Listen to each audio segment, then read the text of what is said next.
Olá pessoal, sejam muito bem-vindos a mais um Pava e Hélio Respondem. Sejam muito bem-vindos a este quadro. Gostaria de pedir a vocês para deixarem suas perguntas para a próxima semana, para o próximo sábado. Hoje nós traremos previsões para o futuro. Previsões, inclusive, que incluem a descoberta de uma atmosfera e de um sol do outro lado da Terra, no interior da Terra, dentre diversas outras previsões datadas para ocorrerem. O Hélio e eu vamos, de acordo com os nossos conhecimentos, ver se elas conferem com o cronograma rumo à nova Terra, nova raça humana, no mundo de regeneração previsto pelos nossos guias e mentores espirituais e dentro de diversas culturas e tradições. Muito bem, mas nós vamos ver também. Costumo acordar me sentindo mal, né? Por que é tão pesado e difícil acordar? E também por que é mais difícil de volitar ou levitar em projeção astral, em sonhos, em áreas mais densas do astral. Então, está muito legal o Pava e Hélio Responde de hoje. Se você gostar, deixe seu like, isso é muito importante. Faz pelo menos mais 2 pessoas assistirem a este vídeo e compartilhar informações preciosas do autoconhecimento. Uma pessoa chamada Paul Amadeu Dienach fez previsões para o futuro da humanidade.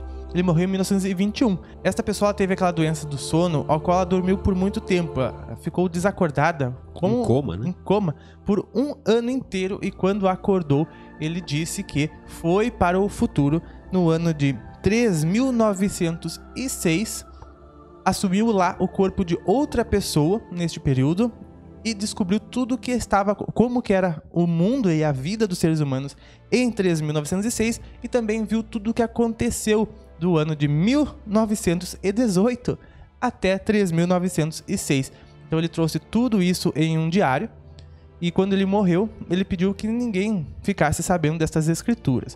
Porém, essas escrituras acabaram caindo nas mãos de pessoas da maçonaria, e essas pessoas resolveram abrir estes diários nos seus estudos, né? À população.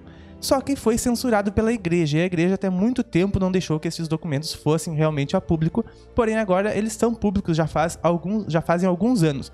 Então o Hélio e eu trouxemos para que a gente analise a procedência, se realmente tem como, faz sentido esses acontecimentos que ele disse ter visto estando no ano de 3900, ou seja, daqui a quantos anos, Hélio? Daqui a 1887. Em 1887, tomando como referência 2019, né? Na época que ele escreveu, é mais tempo ainda. Olha só, a gente vai falar o que ele previu e depois a gente vai encaixar dentro dos nossos conhecimentos. É bom saber que tudo no universo muda a cada instante, que o agora muda sempre o futuro. E que, claro, sempre houveram planos estabelecidos para o decorrer da evolução da sociedade, o decorrer da evolução humana. É traçado, é definido rumos para a civilização correr, rumos de evolução, de progresso, para que nós evoluamos a sociedade e o nosso espírito. Vamos comentar os planos, depois a gente comenta. O que ele viu, o que ele relatou, e depois a gente comenta em cima. A nossa opinião em cima dessas coisas. A primeira previsão de Paul Amadeu Dienach é entre os anos 2000 e 3000. Certo? Ele disse que entre os anos 2000 e 2300, a população mundial se tornaria muito grande. Haveria uma superpopulação mundial. E olha que curioso, porque eu fiz um vídeo há poucos dias aqui atrás no canal falando sobre a superpopulação e até onde chegará a superpopulação aqui na Terra. Eu vi através de pesquisas do Instituto Bill Gates, através do Bill Gates, onde ele fez uma estimativa da população mundial para os próximos anos. E percebendo que o crescimento populacional está diminuindo muito, a taxa da população, a quantidade da população, iria se estabilizar em 2100, com 11,2 bilhões de seres humanos na Terra. Que este seria o pico. Né? E aconteceria em 2100. A partir dali, a sociedade iria estabilizar a sua contagem. E isso confere com o que ele está dizendo até agora, né? Então, como podemos ver, é menos do que o dobro que está agora. É o pico máximo que a população tem previsão de chegar. Isso é claro, sem contar eventos naturais que possam fazer com que pessoas desencarnem. Mas a gente sabe também que mesmo grandes eventos não removeram até hoje mais do que 100 mil pessoas da face da Terra, que é um número muito pequeno frente à população total humana, né? Ele diz também que nesse período de 2000 a 2300 haveriam grandes mudanças no meio ambiente, né? Como... É lógico falar isso, né? Pensar isso. Imagina, a gente, se mantesse esse ritmo, iria poluir quase o dobro, iria dar de dejetos quase o dobro, né? E com certeza a natureza tem que se movimentar para tratar tudo isso e teríamos grandes tempestades, né? A gente sabe que os próximos anos serão marcados por grandes tempestades. Então, até agora, tudo bem o que ele está dizendo.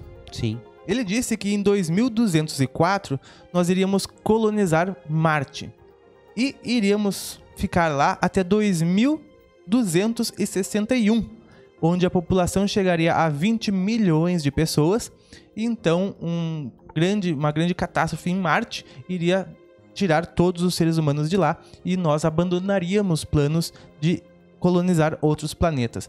Mas um detalhe curioso é que em 60 anos a população de Marte chegar a 20 milhões de pessoas é praticamente impossível em 60 anos, né?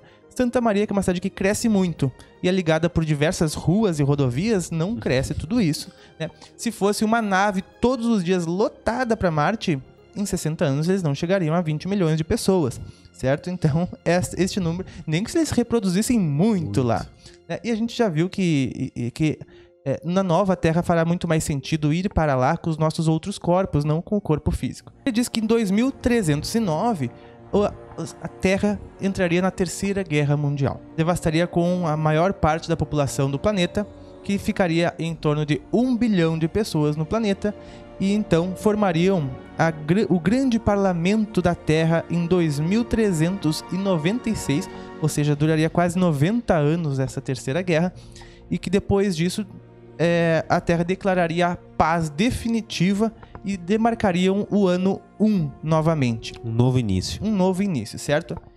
E a partir dali ele diz que os seres humanos passariam a ter telepatia até 2600, ou seja, daqui a 580 anos, certo? E em 2600, se não contasse o ano 1, né, se continuasse, no ano que seria 2600, nós iríamos descobrir o interior da Terra, certo? No caso, o reino de Agartha, né? Isso, só que ele não fala internas. Ele não fala com essa palavra, ele diz que seria uma descoberta de um Sol e de uma atmosfera dentro da Terra. Isso em 2600, né? Daí ele diz que de 3000 a 3906... Quase um ano, né? Quase 1000 anos. Ele fez novas previsões para este período, que em 3388 haveria a nova raça humana, né? Uma nova raça humana, novos seres humanos, a espécie ia dar um boom evolutivo, e a nova raça humana teria clarividência. Ou seja, daqui a 2000 anos, né, Hélio? Mas aproximadamente. E que em 3400 iniciaria a Era de Ouro na Terra, com um único governo mundial. Então, pessoal, agora nós vamos falar no nosso ponto de vista o que ele disse. A gente já falou que tudo na Terra muda, né, de acordo com os princípios, com o propósito, com agora. Tudo muda de acordo com agora, com o que é necessário para a evolução e para a paz. Estas previsões que ele fez foram feitas antes mesmo da Segunda Guerra Mundial, certo? Foram feitas antes mesmo do grande conclave que aconteceu em 2019, né? Da data limite, a qual, a partir da Segunda Guerra Mundial, os governantes da Terra disseram, né? Vamos dar um prazo para a humanidade para ver o que eles fazem, para ver como que eles vão evoluir ou não, para então nós definirmos se eles estarão aptos a realmente a seguir para a nova Terra, o mundo de regeneração, ou se não, ou se a humanidade ainda precisa passar mais um tempo dentro das expiações, né? Dentro de um mundo de sofrimento, como é o nosso mundo atual, bater mais um pouco a cabeça para aprender pela dor ao invés de pelo amor, né? Porque as pessoas plantariam coisas ruins, teriam que colher, né? Sim. Essas previsões que ele fez, eles estavam mais vinculadas com esta linha de futuro, a qual a humanidade não estaria apta ainda para passar para a transição. Porque há muito tempo atrás, não houve nem a Segunda Guerra Mundial ainda, as diretrizes para a evolução da Terra, concordo que pudessem ser estas, porque fazem muito sentido. Então, estas previsões dele aqui é completamente compatível se a humanidade tivesse optado pelo caminho chamado de Terra Cruz, né? Que é onde a humanidade permaneceria nas trevas por mais algum tempo, batendo mais um tempo a cabeça. E nessas previsões que o Paul realizou, estava ele estava vendo esse prognóstico da Terra Cruz. Mas depois de todos os conclaves, de todas as definições que aconteceram recentemente, a gente teve outros direcionamentos. E isso então passa a ser um pouco obsoleto. Algumas coisas podem ter vínculo, sim, mas as grandes catástrofes que ele coloca ali naquele período com grandes guerras mundiais, isso não está mais para acontecer. Nós vamos sim dar novos saltos de consciência, mais voltado pelo bem do que pela dor, né? E aí o ritmo vai ser outro. Muitos seres de muitos lugares do universo vieram para fazer com que essa nossa transição seja o mais suave possível. A gente sabe quantos seres vêm de outros sistemas, de outras galáxias, né? Falam de Andrômeda, das Pleiades, encarnar na Terra para guinar um pouquinho, para que os seres humanos não precisem enfrentar mais estes 300 anos de trevas antes da Era da Luz, como estava previsto anteriormente, realmente, àquela conclave da data limite, certo? Então, a partir dali, pôde-se ver que não, que a humanidade ela já está apta para acelerar o processo e que não seriam necessários mais 300 anos de trevas antes de iniciar a regeneração.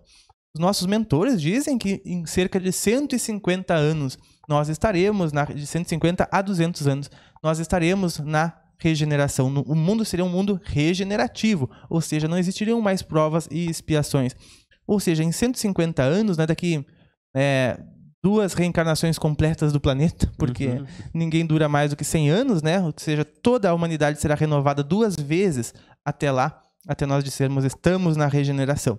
Certo? Não necessitando, como ele disse, né, passar por essa terceira guerra antes de criar o grande parlamento da Terra, né? E após a criação desse grande parlamento, eu concordo com as previsões dele que sim, o ser humano ia dar um grande salto nas suas potencialidades e capacidades. Muito provavelmente nós vamos sim nos comunicar mais pela telepatia, vamos utilizar mais do nosso potencial mental, as nossas percepções extrafísicas, psíquicas vão receber um ganho, a clarividência vai ser aumentada, o contato maior com o plano da espiritualidade, e isso é verdadeiro. E essa evolução da raça humana para a nova raça humana já foi prenunciada através da nova inclinação do esfenoide, que é um osso que sustenta o nosso cérebro e que todas as vezes ao longo da história que este osso inclinou, mudou sua inclinação, a espécie humana deu um grande salto evolutivo.